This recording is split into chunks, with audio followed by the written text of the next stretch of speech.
Bienvenue sur Sophia Science, la chaîne YouTube qui répond à toutes vos questions sur le monde de la science, notamment la science, les mystères, les extraterrestres. Le contenu de la vidéo d'aujourd'hui est Ni poisson, ni invertébré, la créature qui défie l'évolution.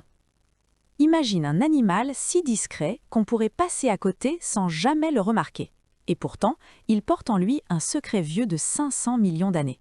Cet animal, c'est l'Amphioxus. L'Amphioxus est une sorte de voyageur du temps. Alors que la plupart des espèces ont profondément changé au fil des ers, lui a traversé les âges presque intact, comme figé dans l'histoire. Pour les scientifiques, c'est un véritable trésor vivant, un témoin précieux de ce à quoi pouvaient ressembler les ancêtres lointains des animaux actuels. À première vue, l'Amphioxus est minuscule. Il mesure à peine 3 à 5 cm, à peu près la longueur d'un petit trombone. Son corps est long, mince et aplati, avec deux extrémités pointues, un peu comme une petite lance souple. Sa peau est rose pâle et presque transparente, si bien qu'on peut voir à travers les fibres musculaires alignées tout le long de son corps, comme les fils parallèles d'un câble électrique. Mais ce qui frappe surtout, c'est ce qu'il n'a pas. Pas d'écailles, pas de nageoires, pas de colonne vertébrale, pas d'yeux pour voir, pas de nez pour sentir, pas d'oreilles pour entendre. À l'intérieur, son corps fonctionne de manière très simple, un tube digestif rudimentaire qui se contracte rythmiquement, un peu comme un tuyau souple qui se presse tout seul pour faire avancer ce qu'il contient. Sa digestion ressemble à celle d'un sac unique. La nourriture entre par la bouche, traverse un court intestin et ressort presque directement par l'anus.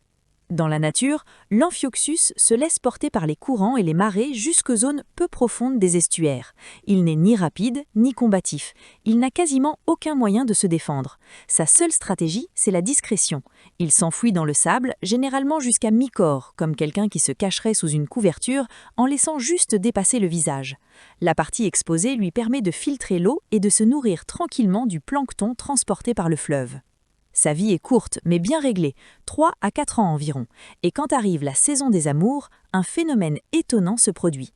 Les Amphioxus sortent du sable par couple, nagent ensemble et libèrent leurs cellules reproductrices dans l'eau. Il n'y a pas de contact direct, la fécondation se fait librement dans la mer, comme si les œufs et les spermatozoïdes se retrouvaient au hasard d'un courant. Dès le lendemain matin, les œufs éclosent, donnant naissance à de minuscules larves nageant librement. En seulement 3 mois, elles prennent la forme adulte, même si leur appareil reproducteur mettra près d'1 an à être totalement fonctionnel. Alors pourquoi cet animal fascine-t-il autant les biologistes? Parce qu'il ressemble à un chaînon intermédiaire, ni tout à fait invertébré, ni véritable vertébré.